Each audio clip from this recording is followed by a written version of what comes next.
সকাল থেকেই আমরা এক্সক্লুসিভ নিউজ প্রচার করছি আমাদের নিউজ 24x7 টিভির পর্দায়। পরপরই ইডি হানার প্রত্যেকটা ভিডিও আমরা আপনাদের সামনে তুলে ধরার চেষ্টা করেছি। সকাল থেকেই পরপর ইডি হানা হয়েছে দমকল মন্ত্রী সুজিত বোসের দুটি বাড়িতে, পৌর প্রধান সুবোধ চক্রবর্তীর বাড়িতে এবং সাথে বরাহনগরের বিধায়ক তাপস রায়ের বাড়িতে। কিন্তু এইমাত্র পাওয়া খবর, সুজিত বোসের ছেলে সমুদ্র বোসকে সেন্ট্রাল ফোর্স এবং ইডি অফিসাররা তাকে নিয়ে আসলেন স্পোর্টিং ক্লাবের উল্টো দিকের দোতলায় জিজ্ঞাসাবাদের জন্য। এই মুহূর্তে পুরো লেক টাউন থানার পুলিশ আধিকারিক ও সেন্ট্রাল ফোর্সের অফিসাররা ঘিরে রেখেছে পুরো জায়গাটা।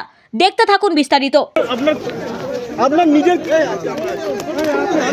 নিজের কি বক্তব্য বলুন, কি বললো?